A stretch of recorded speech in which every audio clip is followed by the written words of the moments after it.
What do you do um, when everything in your life feels wrong? Yeah. Just completely quietly wrong. I mean, what if you are sitting there right now listening to this deep dive and you have this sinking realization that the life you built, it just doesn't fit you anymore? It's a terrifying thought. It is. Yeah.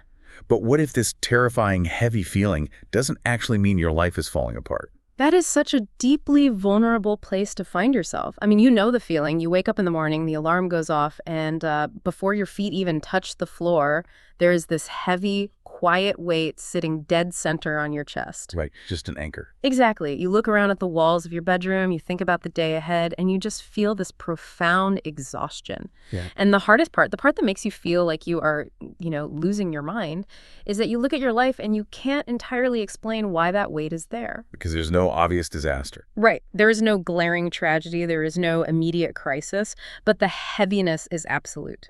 Well, we are going to spend our time today sitting right there in that exact feeling. We have a stack of materials in front of us, ranging from modern psychological frameworks to existential philosophy, down to therapeutic models that deal specifically with this profound sense of misalignment. It's a lot to unpack. It is. And our entire mission for this deep dive is to look directly at that heavy feeling and help you, the listener, understand one fundamental truth. And this is so crucial. You are not broken. Yeah. You are not defective. You are simply in a phase of profound, invisible transition. It is incredibly important that we establish that from the very first breath. I mean, you are not broken. Yeah. When we look at the clinical psychiatry, when we look at models like acceptance and commitment therapy, and when we trace this all the way back to the deep wisdom of ancient Stoicism, a very clear, very reassuring picture emerges. A pattern. Yes. This overwhelming sensation that everything is wrong, this feeling that you are almost a stranger in your own life. It is a deeply human, heavily documented experience. You are walking a path that thousands of people have walked before you. I want to paint a picture of what this actually looks like for you, the listener, in your day-to-day life. Yeah. Because the sources describe a highly specific phenomena. They do. It is this bizarre experience of, well, checking all the societal boxes. You might have a career that pays the bills and commands a bit of respect. You might be in a relationship that is, by all outward measures, perfectly fine. Everything that's good on paper. Exactly. Yeah. You might have hit those milestones that you dreamed about 5 or 10 years ago. You got the degree, you got the apartment, you got the job title, you played by the rules, and you did exactly what you were supposed to do. And yet beneath all of that outward stability, there is this quiet, relentless inner dissonance. Yeah. It is like a low-frequency hum in the background of your mind. It is a whisper that says, well, this isn't who I really am, or worse, is this all there is? You go through your day doing the things you are obligated to do. I mean, you log into the meetings, the bills get paid, you smile at your neighbor. You buy the groceries. Right, you go through the motions. But a huge part of your consciousness feels entirely disconnected from the physical actions your body is taking. It almost feels like you are hovering a few inches outside of your own body, just watching yourself play a character on a stage. Which is an incredibly disorienting feeling. It really is. One of the psychological journals we reviewed uses this hauntingly accurate analogy. It says, your life starts to feel mechanical. It feels like you are walking on a treadmill instead of walking on an open path. Oh, that treadmill analogy. It's visceral. Right. You can absolutely sense the motion. Your legs are moving, you are sweating, you are burning energy, but you cannot sense the meaning because you're not actually going anywhere. That analogy captures the somatic reality of it so perfectly. You are completely exhausted from the running, but the scenery around you never changes. Your effort doesn't translate into progression. It's just a loop. Exactly. And this dynamic creates a psychological trap known as the golden cage. The golden cage is a situation where you look at your life from an objective third-party perspective, and it looks incredibly good on paper. You have safety. You have safety. You have a routine. Right. And because of that outward safety, your logical brain basically turns against you. It tells you that you have absolutely no right to complain. It weaponizes gratitude against you. That's exactly it. You start feeling this crushing guilt for being unhappy when you have it so good. The guilt is suffocating. I think we all know that feeling of lecturing ourselves in the mirror. You say, well, I have a good salary. I have health insurance. People are suffering all over the world, and I am sitting here miserable in a comfortable, climate-controlled room. Right. You tell yourself to just snap out of it. You just snap out of it. Yes. Meanwhile, As your logical brain is delivering that harsh lecture, every single physical part of your body is begging you to leave. Your body knows. It does. Your nervous system is screaming that something is fundamentally out of alignment. Your digestion might be off.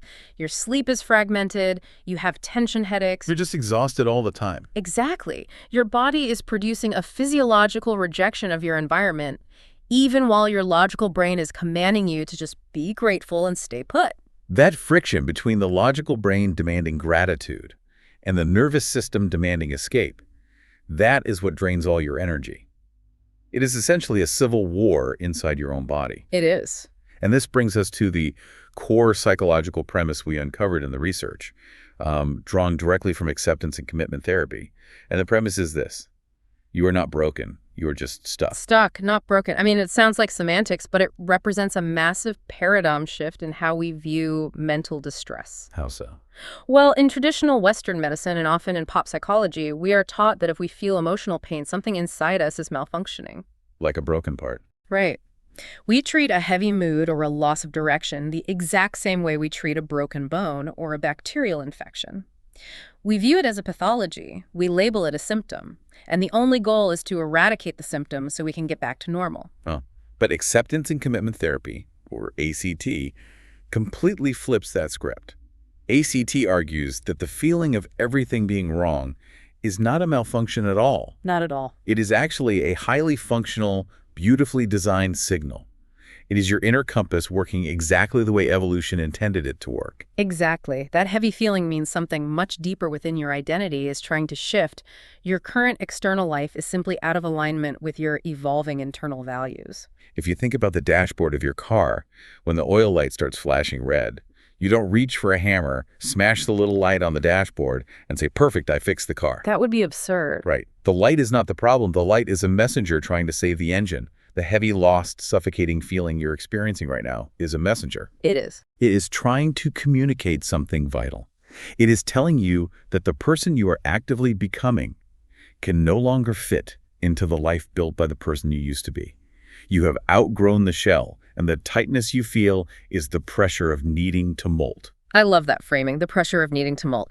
But I want to push back on it a little from the perspective of someone who is deep in the trenches right now. Okay, yeah, let's do that. When you are in the thick of it, when everything just feels dark and heavy and you can barely get out of bed, it is really hard to look at that pain and say, oh, this is just my beautiful inner compass guiding me. Yeah, that feels almost dismissive of the pain. Exactly. So how do you actually know what is happening in your brain? People constantly confuse a temporary rut with a severe mental health crisis. How do we know if we are just profoundly burned out, or if we are clinically depressed, or if we are just existentially lost in the woods? It is a critical distinction to make, because you really cannot navigate your way out if you misdiagnose the terrain. You'll just be walking in circles. Right. The medical literature we pulled, specifically looking at the neurological and behavioral markers of burnout versus depression versus life transition, it gives us some very sharp distinctions. We need to look closely at the mechanics of each one, because untangling these threads is usually the first moment people feel a real sense of relief. Yeah, people throw the word burnout around constantly. They do. It has become a catch-all term for just being tired after a long Tuesday. But the clinical definition is much more specific than that. It is. True clinical burnout is a state of severe emotional, physical, and mental exhaustion. But neurologically, it is characterized by 3 distinct markers: deep cynicism, a persistent cognitive fog, and a profound feeling of detachment from your own capability. You just feel completely ineffective. Completely. But the absolute key identifier for burnout, the thing that separates it from other conditions, is that it is strictly localized to a specific external stressor. 99% of the time, that stressor is an unmanageable workplace or a severe caregiving responsibility. So burnout has a physical address. It lives at your office, or it lives in a specific high-stress relationship. Precisely. And because it is tied to an external environment, it responds to distance. Okay. If your distress is genuinely burnout and you are able to step away completely, say you take a 2-week vacation where you completely disconnect from email and responsibility, your nervous system will slowly begin to reset. The fog starts to lift. The fog will start to lift. Yeah. You will feel a return of your energy and your personality. You are exhausted, But that exhaustion is temporarily cured by rest and physical removal from the threat. But depression does not work that way. I mean, a vacation does not cure depression. Not at all. Depression is a systemic clinical condition. It is a neurochemical state that affects how you feel, how you process thoughts, and how your body functions across the board. It does not stay at the office. Well, it follows you home, it sits on the couch with you, it gets into bed with you. The hallmark signs are a pervasive, persistent sadness, a deeply negative self-image, recurring feelings of worthlessness, and something called anhedonia. Right, the loss of pleasure. Yes, which is a profound chemical loss of pleasure in almost everything. With burnout, you might be too tired to go to your favorite concert on a Friday night because work just crushed you. But with depression, you could have all the free time in the world, and the music just sounds like noise. Exactly. You lose the capacity to enjoy your hobbies, your personal time, everything. The color drains out of the entire world. And critically, the fatigue associated with clinical depression does not improve with sleep or time off. You can sleep for 14 hours, wake up, and feel just as paralyzed, heavy, and hopeless as you did before you closed your eyes. The darkness persists entirely independently of external stressors. Which brings us to the third category. The one that I think is secretly affecting millions of people who think they're either burned out or depressed, but are actually neither. The existential crisis. Yes. Or the adult crisis. Yes. This one is fascinating because it mimics the somatic symptoms of the other two, but its root cause is completely different. It is. And these crises typically strike in waves. We see a massive spike between the ages of 25 and 35, the quarter-life crisis, and then another profound wave in midlife. And what are the markers there? They are characterized by intense, paralyzing social comparison, deep and uncomfortable identity exploration, and a terrifying feeling of being totally directionless on a macro level. It is that visceral panic when you are scrolling through social media, seeing your peers get promoted, buy houses, or have children, and you suddenly feel like you missed a secret meeting where everyone else was handed the instruction manual for life. Yes. You think, what on earth am I doing, and why does everyone else seem so certain of their path? And neurologically, what is happening here is a crisis of meaning, not a crisis of capability or a chemical deficit. That's a huge distinction. Right. You aren't necessarily clinically depressed, though you feel heavy. Mm-hmm. You aren't necessarily burned out by a toxic boss, though you are exhausted. You are completely overwhelmed by the sheer, unadulterated ambiguity of your life path. You have lost the narrative thread of your own story. Yes. You don't know why you are doing what you were doing anymore. I have to ask about the cultural aspect of this. I mean, I hear what you are saying about the mechanics, but why does it feel like this is an absolute epidemic right now? It really does feel that way. I talk to people in their late 20s, their 30s, their 40s, and almost everyone feels this exact brand of being lost. Have human brains changed? Or is the modern world just fundamentally incompatible with our neurology? The human brain hasn't changed, but the environment we force it to navigate has changed beyond recognition. Right. The psychological research points to a few incredibly compelling reasons for this modern epidemic of feeling lost.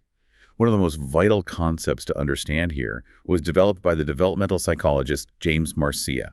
He called it identity foreclosure. Identity foreclosure. That sounds like a bank taking back your personality. What does that actually mean in terms of our brain development? It is an incredibly apt term.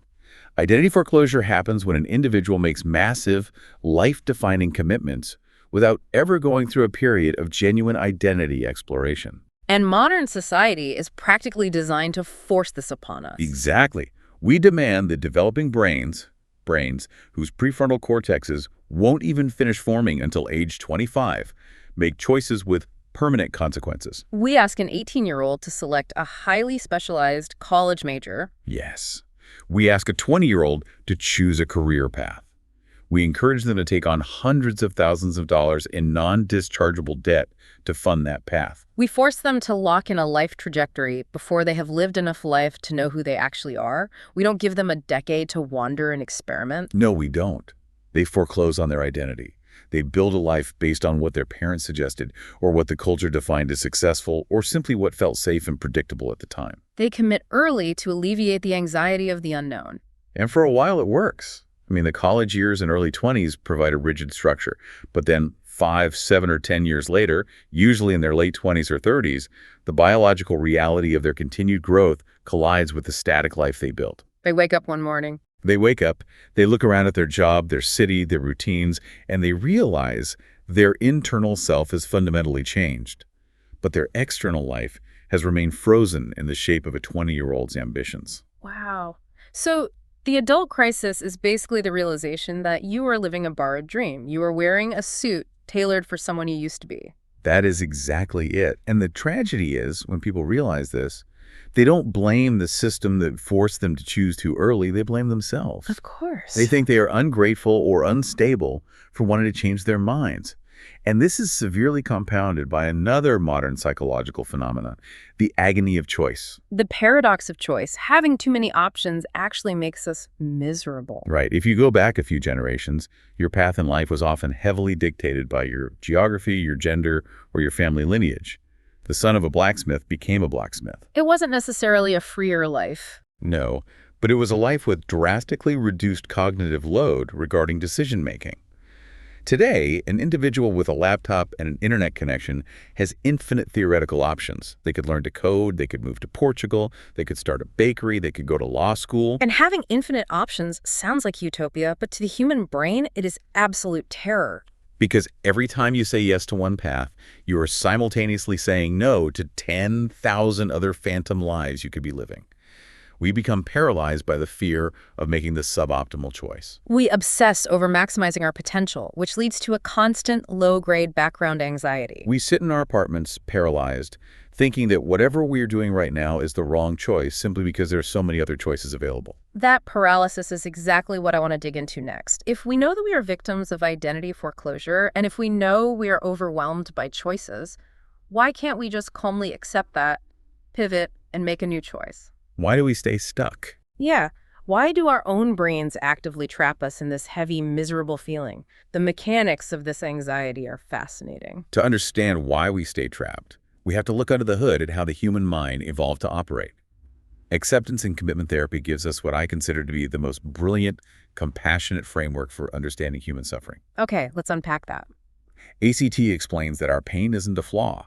It is a side effect of our intelligence. Our suffering usually boils down to two very specific, highly active cognitive processes. The first one is called cognitive fusion.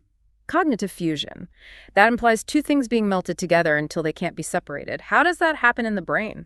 Well, to understand fusion, you have to think about how we develop as infants. When we are born, we live entirely in the world of direct experience. Our reality is purely somatic and sensory. We feel things. Right. We feel the warmth of the sun on our skin. We taste the sweetness of milk. We cry when our stomach contracts with hunger. There is no filter between us and reality. But as we grow, we acquire this miraculous evolutionary tool called language. And language changes everything. It allows us to do incredible things. It allows us to plan for the future, learn from the past, and coordinate with others. But as we acquire language, we begin to spend more and more time living inside the world of language, rather than the world of direct experience. We stop living in the physical room we are sitting in, and we start living inside the narratives in our own heads. Precisely. We spend our days time traveling. We live in past regrets or future anxieties. And in a state of cognitive fusion, we become so tightly welded to our thoughts that we completely forget they are just thoughts. They're just mental events. They are just electrical impulses and language structures in the brain. But we treat them as absolute, unshakable physical reality. For example, if the thought, "I am a total failure and my life is a mess," pops into your head in a normal state, you might observe that and say, "Wow, I am experiencing a really harsh thought about failure right now." You have distance from it. Yes, you have distance. But when you are fused, there is no distance. You don't have the thought. You become the thought. You believe, inherently and completely, "I am a failure." You merge with the words. And when you are fused with a thought that dark, it acts like a pair of tinted glasses. It colors absolutely every single piece of data you take in. Everything. If your boss gives you mild constructive feedback, a fused brain doesn't hear, "Oh, here is how to improve this document." A fused brain hears, "See, this is proof that you are a failure." Exactly. Fusion takes an internal mental event and turns it into an undeniable external fact. Which leads us directly to the second core process that traps us in misery: experiential avoidance. Experiential avoidance. I know exactly what this is. It is the overwhelming urge to run away, hide, or numb out when a feeling gets too uncomfortable. Yes. But why is it so powerful? Why is our first instinct always to run from ourselves? Because it is a misapplication of our greatest evolutionary survival tool. Mm. The human mind is, at its core, a brilliant, highly evolved problem-solving machine. In the physical world, outside of our bodies, this problem-solving ability is a superpower. If you're walking in the woods and you encounter a dangerous predator, your mind solves the problem by flooding your body with adrenaline and telling you to run. It keeps us alive. Exactly. If you are freezing in the snow, your mind solves the problem by telling you to seek shelter and build a fire. The golden rule of the physical world is, if there is something you don't like, avoid it, fix it, or destroy it. And that works perfectly for physical survival. If there is a rock in your shoe, you take off the shoe and remove the rock, problem solved. But here's where the catastrophe happens. Our mind, trying to be helpful, takes that exact same external problem-solving strategy and tries to apply it to our internal emotional world. Wow. When we experience an unwanted feeling, like a deep wave of sadness, a spike of anxiety, or the heavy confusion of feeling lost, our mind treats that emotion like a dangerous predator or a rock in our shoe. So it panics. The mind sounds the alarm and says, this feeling is bad, get rid of this, suppress it, run away from it, fix it immediately. We try to problem solve our own emotions as if they were physical threats. We try to amputate our own sadness. Yes, but the internal world operates on a completely different set of physics than the external world. You cannot run away from your own internal experiences. Wherever you go, there you are. That's true. In the emotional realm, the rule is reversed. The more you try to avoid, suppress, or fight a feeling, the stronger, louder, and more persistent it becomes. It is like trying to push a beach ball underwater. Exactly. The harder you push it down, the more violent the resistance becomes, and eventually it explodes back up to the surface and hits you in the face. The sheer amount of psychological energy you spend fighting your own mind creates immense, prolonged suffering that is entirely separate from the original emotion. There is a classic analogy from the ACT clinical materials that I think illustrates the mechanics of this perfectly. Let's hear it. I want you, the listener, wherever you are right now, to try and visualize this with us. Imagine that you're holding a standard, heavy clipboard in your hands. Okay, a clipboard. And on this clipboard is written every single painful thought you have right now. It has all your confusion, your fears about your career, your feelings of being an imposter, your anxiety about getting older. Every dark thought is written in a bold black ink on that paper. It is an incredibly heavy, intimidating clipboard. Now, I want you to imagine gripping this clipboard tightly with both hands and pulling it right up against your face. Pull it so close that the board is physically touching the tip of your nose. If you are holding it that close to your face, your entire field of vision is blocked. You cannot see anything else. Exactly. You can't see the room you are sitting in. If your partner or your child walked into the room, you couldn't see them to smile at them. If you needed to walk down the street or drive a car, you would crash immediately. You are completely blinded by it. You are completely 100% consumed by the text on the clipboard. This is the physical manifestation of cognitive fusion. You are so close to your painful thoughts that they eclipse the entire world. They become your only reality. And when you are blinded like that, your natural primal instinct is to get rid of the obstruction. You want to see again. So you aggressively push the clipboard away. Right. You extend your arms completely straight, locking your elbows, using all your upper body strength to hold this heavy clipboard as far away from your face as physically possible. You're trying to force it away. You are actively trying to force it out of your life. You are holding it at arm's length, refusing to look at it. And that posture, holding it away with all your might, is experiential avoidance. Exactly. But I want to really dig into this because this is where the analogy gets real. Think about the physical toll of what happens when you hold a heavy object out at arm's length for 10 minutes. It burns. Now imagine doing it for hours. Now imagine doing it for years. Your arms start shaking uncontrollably. Your shoulders cramp. Your back aches. You become entirely systemically exhausted. All of your daily energy is dedicated simply to fighting the clipboard. Yes. And here's the tragic irony. You still can't hug your loved one because both your hands are busy fighting the pain. You still can't drive the car because your grip is locked on the board.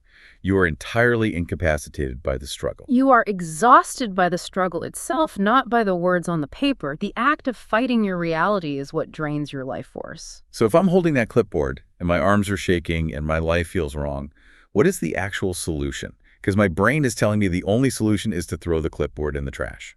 But you can't. Right. My brain won't let me just delete my memories or magically erase my fears about my mortgage or my failing relationship. That is a biological impossibility. You are entirely correct. You cannot throw the clipboard away. Erasing human emotion is impossible. But the solution the therapy offers is profound in its gentle simplicity. You don't throw it away, you don't fight it. You simply loosen your grip, bend your elbows, and gently drop the clipboard down into your lap. You just let it rest there. You just let it rest. Notice what changes and what stays the same. The clipboard has not disappeared. The painful thoughts haven't magically vanished. The confusion and the fear are still written on the paper, sitting right there on your legs. It's still there. But by dropping the struggle, a massive shift has occurred. It is no longer blocking your vision, and more importantly, your hands are finally free. The tension is gone. You can look around the room. You can embrace your family with both arms. You can steer the steering wheel of your life. The pain is completely present, but it is no longer in control of your behavior. That is the absolute essence of psychological flexibility, dropping the unwinnable struggle against your own mind so that you can free your hands to build a meaningful life, even while carrying the pain. But let's take this out of the realm of metaphor and look at a random Tuesday afternoon. When we are deep in that struggle, when our arms are locked and we are pushing that clipboard away with all our might, how does that tension actually manifest in our behavior? How does it look on the outside? Exactly. What does experiential avoidance look like? Because I imagine most of us don't even realize we are doing it. We just think we are living our lives. You are right. It operates entirely under the radar. The signs of misalignment and avoidance are usually incredibly subtle, but they are pervasive. They seep into everything. What's the most common one? The most universal sign, the one almost every human engages in, is numbing our discomfort with constant distraction. Numbing. The endless dopamine loops. Scrolling on our phones for 3 hours without absorbing a single piece of information. Yes. Scrolling is the modern anesthetic, but it also looks like binge-watching television until you fall asleep so you don't have to lie awake with your thoughts. Oh, that's a big one.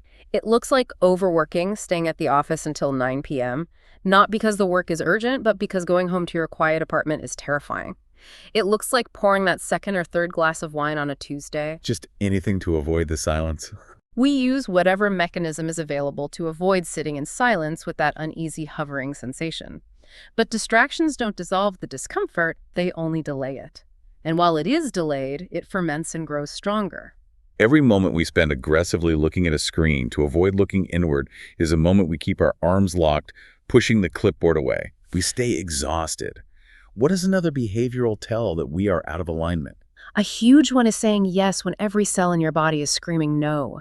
We agree to take on extra projects at work, or attend social events we dread, or mediate family conflicts we don't have the energy for. People-pleasing. Yes. We do this to keep the peace, or to avoid the temporary guilt of disappointing someone, or to maintain an image of being the helpful, reliable one. It is a trauma response, really, fawning to maintain safety. But the math on that is devastating. Because saying yes to everyone else's demands means you are constantly, repeatedly saying no to your own need for rest and authenticity. Precisely. And over time, these micro-betrayals of your own boundaries accumulate into a massive psychological debt. You start feeling a deep toxic resentment toward the very people you are bending over backwards to please. You resent them for asking, even though you said yes. Right. You become angry at the world for demanding so much of you, when in reality, you are the one refusing to set the boundary.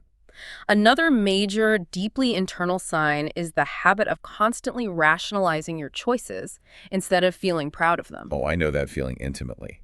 It's that moment when you catch yourself defending a life decision to your friends, or even just to yourself in the shower. The shower argument. Yes. You hear yourself saying things like, well, the pay is really good and makes sense for my resume right now, and the commute isn't terrible, but your voice lacks any real warmth or conviction. You are making a legal argument for your life, rather than expressing joy about it. When your logical brain has to work overtime to silence your intuition, that is a blaring siren of misalignment.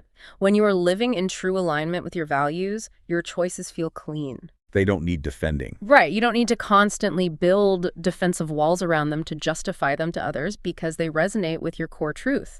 The need for defensiveness is replaced by a quiet, unshakable pride. If someone questions your path, you don't feel the need to argue, you just shrug because you know it is right for you. I think the most exhausting symptom of all, the one that drains the absolute most energy, is the gap between the public self and the private self. The performance of life, managing the avatars. Exactly. You play the role of the hyper-competent professional at work. You play the role of the flawless, easygoing partner at home.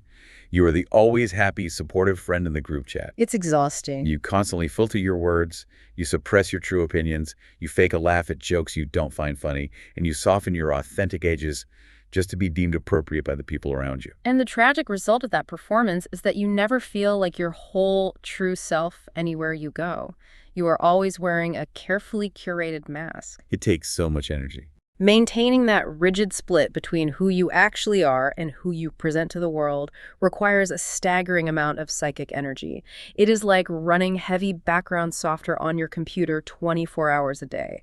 It drains your battery to zero, leaving you feeling completely physically wiped out, even on days when you haven't done any physical labor at all. And when all these signs converge, when you're numbing out every night, people-pleasing every day, rationalizing your misery, and performing a character for the world, you reach a point of absolute systemic emotional overload. Yeah. The system crashes. It inevitably crashes. I want to ground this in a real granular scenario from the sources we reviewed. We read a case study about a medical professional, and I want to really build out their world for a second so we can feel the weight of it. That's a great example. Let's imagine their Tuesday. This person is an attending physician managing an inpatient hospital service. Every single day, they are dealing with incredibly sick, vulnerable human beings. And not just sick. These patients are in pain, they are terrified, and they're often angry, lashing out at the medical staff because they feel powerless. The baseline emotional toll of absorbing that much human fear and anger every single day is staggering. It requires immense emotional regulation just to walk into the room. Right. Now, layer on top of that baseline, the hospital administration is rolling out a radical, highly complex, new electronic health record system. The technology is glitchy. It takes twice as long to enter note. A nightmare. So all the other doctors and nurses are stressed, resistant, and acting out. This one professional is now acting as a buffer. They are absorbing the anger of the patients, and they are absorbing the anxiety and complaints of their colleagues. They are essentially a lightning rod for an entire ecosystem of stress, and that is just their workday. Exactly. Then they drive home, and they're trying to be a present, loving spouse. They're trying to raise a toddler who is having a meltdown about the color of their cup. Which is its own kind of stress. It is. They are trying to remember to pay the property taxes, keep the house clean, find 30 minutes to exercise so their own heart doesn't give out, and somehow get 6 hours of sleep. Their plate isn't just full, it is overflowing, it is made of lead, and it is cracking under the sheer mass of the obligations. And in that state of absolute crushing overload, what is the natural, predictable human reaction? What does the brain scream at them to do? The brain screams, burn it all down. Yes. You want to take the whole plate and pitch it against the wall.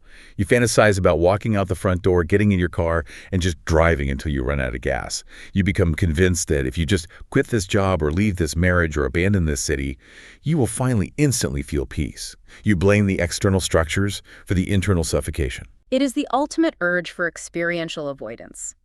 The desperate, seductive belief that severing all external ties will magically cure the internal exhaustion. But it doesn't work that way. No, acting on that urge usually just creates a crater of destruction in your life, while the internal exhaustion follows you to the new city. However, the ancient Stoics and modern psychological frameworks offer us a profound, life-saving shift in perspective right at this critical breaking point. This is where we need to introduce the story of the oak desk, which I think is one of the most clarifying metaphors I have ever encountered. It is deeply powerful. There is a story derived from Eastern philosophical teachings about a young man who is completely overwhelmed by the demands of his life. Just like our medical professional. Exactly. He goes to his mentor, frantic, ready to quit everything. He walks into the room, and before he can even open his mouth to explain his problems, the mentor points to a massive, solid oak desk in the corner of the room and simply says, "Lift that desk." The young man looks at this huge piece of furniture, looks at his own hands, and says, "I can't lift that. It's made of solid oak. It's way too heavy. What you're asking me to do is physically impossible." And the mentor looks at him and replies, "The problem isn't that the desk is too heavy. The problem is that you are too weak." Now, I have to be honest. The first time I heard that, I flinched. If you're already feeling completely crushed by your life, having a mentor tell you you are too weak sounds incredibly harsh, almost insulting. It sounds like toxic hustle culture. It absolutely sounds harsh if you hear it through the lens of modern judgment. But we have to listen to it gently, through the lens of profound empathy. It is not an insult about your character. It is a neutral, diagnostic revelation about your life condition. Your life condition. The mentor is trying to teach a fundamental law of psychological physics. He is saying that your ability to handle the challenges of life is not actually determined by the objective size of your problems. It is determined by the current strength of your internal life force. I see. When your nervous system is completely depleted, when you are sleep deprived, when you are disconnected from your core values, your life condition is at rock bottom. In that depleted state, even a minor annoyance, a passive-aggressive email, a traffic jam, a toddler crying, feels like a 1,000-pound solid oak desk. It feels impossible to lift. Oh, that makes so much sense. So the issue isn't that your job or your relationship problems are inherently, permanently unsolvable. It is that your current state, your physiological resilience, your emotional bandwidth is completely bankrupt. You are trying to lift a boulder with a broken arm. Exactly. When you are truly stuck, when you are in that panicked state of wanting to burn your life down, your immediate goal should never be to analytically solve the complex macro problems of your career trajectory or your marriage. Because you can't. You literally do not have the neurochemical strength to lift the desk right now. If you try, you will only injure yourself further. Your immediate primary goal must be to shift your state. You have to step away from the desk entirely and focus on restoring your strength. You have to heal the arm before you try to lift the weight. The Stoic philosophers had a beautiful, almost physics-based way of looking at this internal stability, didn't they? They were masters of it. The Roman Emperor Marcus Aurelius, who dealt with plagues, wars, and unimaginable stress, used the metaphor of a rock. He wrote in his meditations that if you take a rock and throw it high up into the air, the rock gains absolutely nothing by going up. Right. And when gravity pulls it back down into the dirt, the rock loses absolutely nothing by coming down. Throughout the entire trajectory of the arc, the rise and the fall, the core essence of the rock remains exactly the same. So if we apply that to our own lives, whether we are experiencing a massive high point, a promotion, a wedding, public praise, or a devastating low point, a failure, a period of deep confusion, feeling entirely lost, our core inherent human worth remains fundamentally unchanged. Beautifully said. We are not elevated by the praise, and we are not destroyed by the fall. We remain whole. That is the ultimate Stoic ideal. To cultivate an internal fortress so strong that you treat success and failure as identical imposters. You do not let the chaotic, fluctuating external circumstances dictate your permanent internal worth. That requires so much mental discipline. It does. And this requires us to manage our minds fiercely because, as the Stoic philosopher Seneca famously wrote, we suffer more from imagination than from reality. We suffer more from imagination than from reality. That might be the most accurate diagnosis of the modern human condition ever written. It really hits home, doesn't it? We sit safely in our living rooms, physically completely fine, but our heart rate is at 120 beats per minute because we are vividly imagining a future where we fail. We imagine the worst-case scenario of quitting our job and going bankrupt, or having a terrifyingly difficult conversation with our partner and ending up alone. Our brains are just running these simulations. And the anxiety generated by that vivid imagination is almost always far more agonizing than the actual physical event would ever be. Yes. Our default mode network in the brain runs these catastrophic simulations, creating a prison of hypotheticals. We suffer the pain of 1,000 imagined tragedies that will never actually occur. So, practically speaking, how do we stop this? How do we apply this gentle, stoic guidance in the real world? How do we stop fighting the ghost of our imagination, stop pushing the clipboard away, and actually start recalibrating our nervous system so we can lift the desk again? The very first non-negotiable step is to prioritize physiological state shifting over intellectual problem solving. Okay, state shifting. We have to respect our biology. We have to recognize that when we are in a state of chronic stress fight, flight, or freeze, our brain architecture is fundamentally altered. The prefrontal cortex, which is the sophisticated, evolutionary, newer part of the brain responsible for logical thinking, long-term planning, and clear decision-making, is essentially shut down. It goes offline. It is hijacked by the amygdala, the ancient fear center of the brain. The amygdala takes the wheel because it thinks you are under physical attack. And when the amygdala is driving, nuance is completely dead. Everything is a catastrophic threat. When you are in that panic state, you literally forget what clarity and confidence even feel like. You look back at your entire past and think, I have never known what I am doing, and I never will. It has all been a mistake. Exactly. Because the amygdala is aggressively filtering all your memories through a lens of threat and failure. You cannot simply think your way out of a physiological stress response. You can't logic your way out. Trying to solve an existential crisis while your amygdala is firing is like trying to do complex calculus while someone is holding your head underwater. You have to get out of the water first. You have to regulate the autonomic nervous system back to a baseline of safety. How do we actually do that?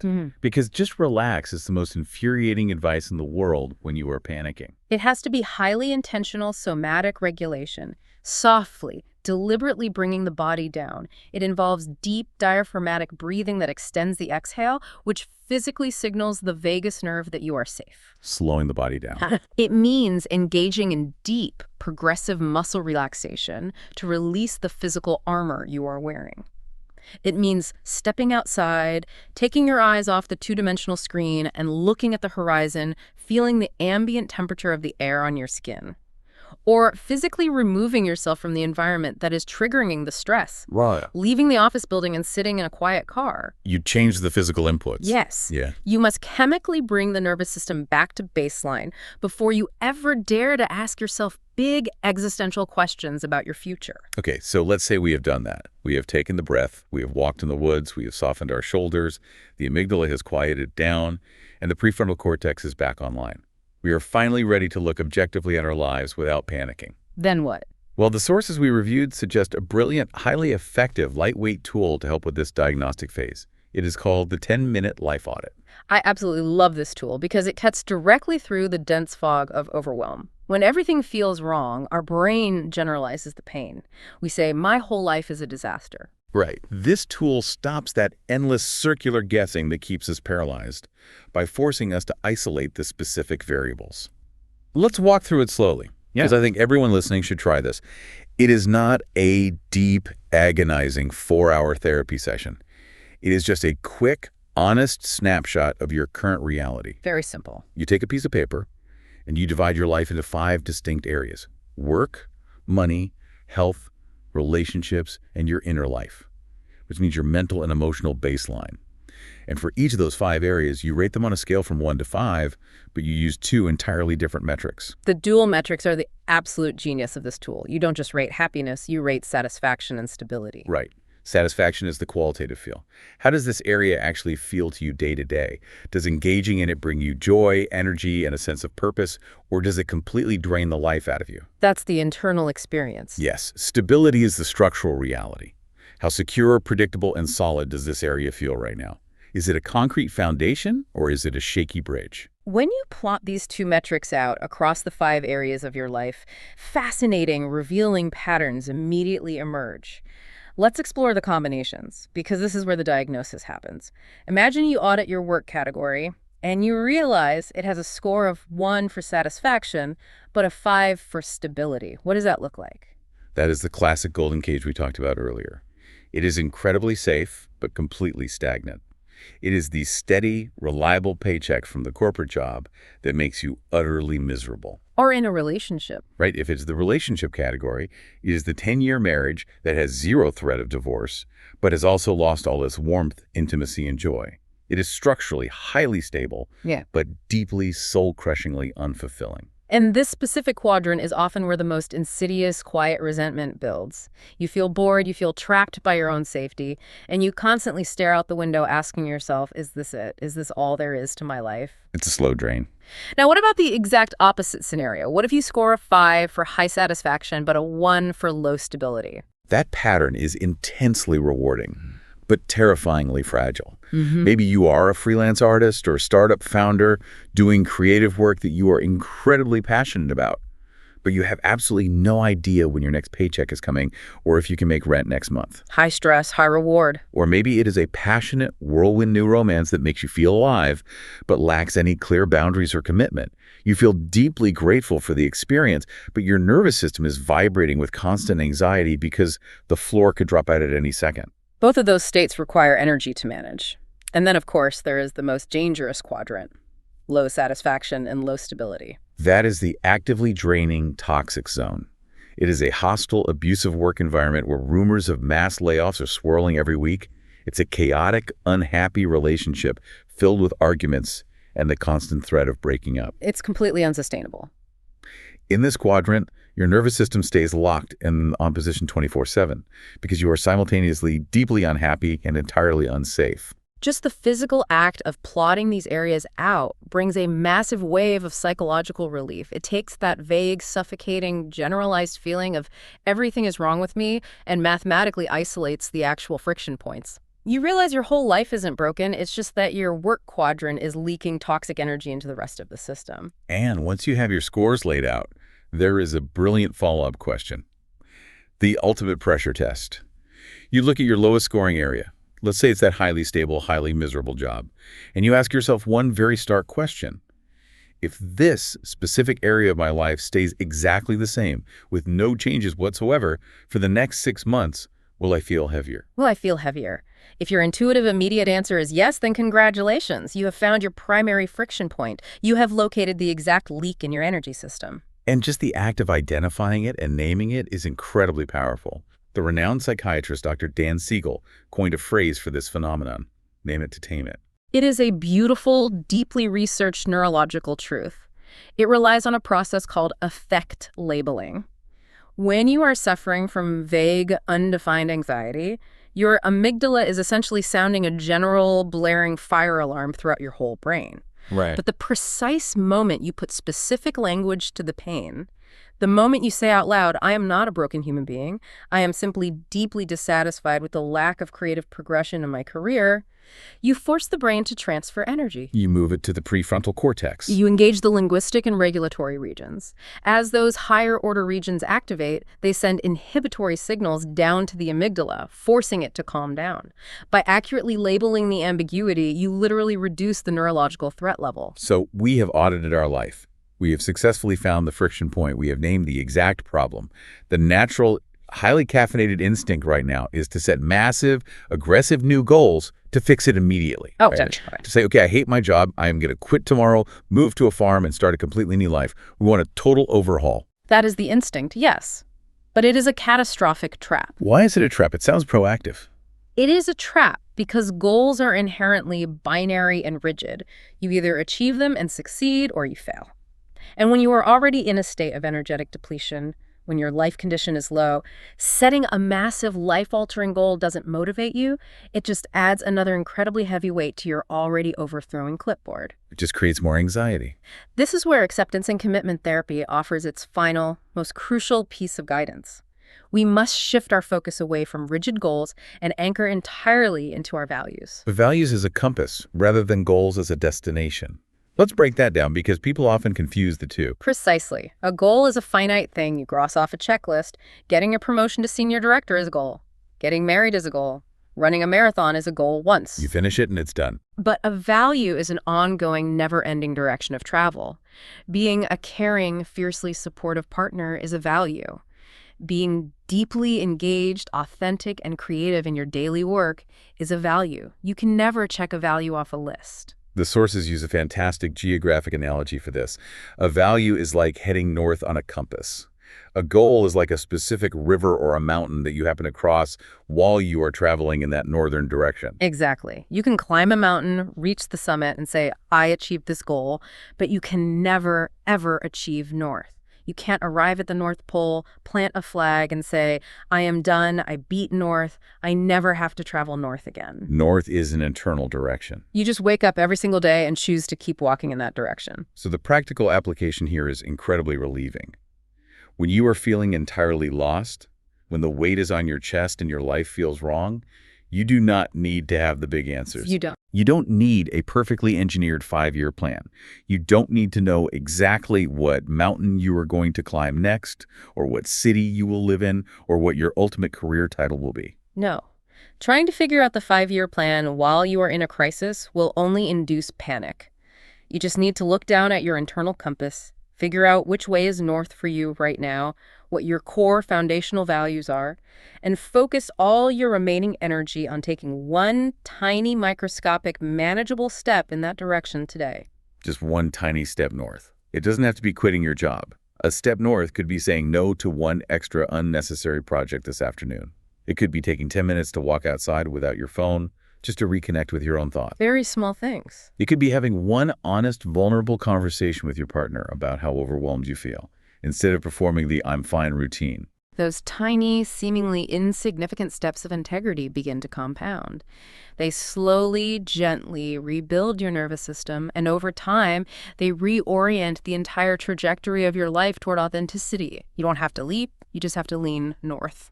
I want to take a moment right here at the end to shift our focus and speak directly to you, the listener. Yeah, please do. If you are sitting in your car right now, or walking your dog, or lying in bed, and you are in the dead middle of this heavy transition, if your chest is tight and your mind is racing late at night with the terrifying thought that you have somehow ruined your life or missed your only chance at happiness, please just take a slow, deep breath with us right now. Hear this very clearly. You are going through something profound. You are carrying a heavy load, but you are absolutely not broken. You are simply in a season of deep transition. You are shedding an old skin, a version of your life that simply no longer fits the person you have grown into. Yeah. And that molting process is always deeply uncomfortable. It is messy. It is confusing. Progress in this emotional space is almost never a straight line. It is almost always 2 steps forward into clarity and 1 step back into doubt. And please, be gentle with yourself and intentionally let go of the guilt. It is so incredibly common to feel guilty for being unhappy when your life looks perfectly fine or even privileged from the outside. It really is. But guilt is a toxic emotion when misapplied. Guilt is only useful if it points you toward taking responsibility for changing your future behavior. It is utterly useless and actively harmful when it turns into paralyzing shame about your present emotional reality. You did the absolute best you could making the choices you made with the level of awareness and the tools you had at the time. You built the life you thought you were supposed to build. Now, through living it, you have gained new, deeper awareness. And that new awareness is not a punishment. It is a beautiful, hard-earned gift. As we bring this deep dive to a quiet close, there is one final, incredibly provocative, deeply beautiful concept I want to leave you with, to mull over in the days ahead. It comes from the Norwegian existential philosopher Peter Wessel Zapfe. Zapfe was a thinker who looked absolutely unflinchingly into the deepest voids of meaninglessness and the inherent pain of the human condition. He didn't sugarcoat anything. He certainly didn't. He saw very clearly that human beings are burdened with an evolutionary curse. Right. We possess an intense biological need for meaning and purpose, but we are born into a vast, silent universe that does not inherently provide any external meaning for us. It's a heavy thought. It is. But Zapfe didn't stop at despair. He offered a few ways humans manage to cope with this heavy reality, and the rarest, most difficult, but most beautiful method he proposed is a psychological concept called sublimation. Sublimation. In chemistry, that means turning a solid directly into a gas, bypassing the liquid phase entirely. What does that mean in the context of human emotional pain? In the existential sense, sublimation is the profound act of taking the raw, agonizing, confusing pain of living and actively transforming it. Instead of running from the pain through experiential avoidance or allowing yourself to be crushed underneath it, you deliberately use the pain as the very raw material for creation. You metabolize it. You metabolize the darkness. You turn the pain of feeling lost into a profound work of art, or into a deep, unshakable well of empathy for other people who are suffering, or simply into the fierce, burning, driving force required to dismantle your golden cage and build a more authentic life. You don't just passively survive the crisis, waiting for it to end. You actively use the crisis as fuel. Exactly. And this is the thought I want you to sit with. What if the very confusion, the crushing heaviness, and the intense wrongness you are feeling in your chest right now is not a life sentence? What if it is not proof of your failure? What if it's the beginning? What if instead it is the exact potent raw material you need to finally forge your true self? What if the agonizing friction you feel every day is just the intense heat required to mold something beautiful and permanent? You have the power to take the pain of this exact messy moment, the immense weight of the clipboard you have been fighting and pushing away for so long, and transform it into your fuel. You have total permission, starting right now, to drop the struggle. Let the heavy thoughts rest gently in your lap. They can stay there. You don't have to fight them anymore. Just look around you. The path forward doesn't have to be perfectly clear. You don't need a map of the whole mountain. It just has to be your authentic path. Remember the clipboard. You don't have to throw it away. You couldn't even if you tried. Just bend your elbows. Lower it down. Let your hands finally be free. You already possess everything you need to start walking north again. Take care of yourselves out there.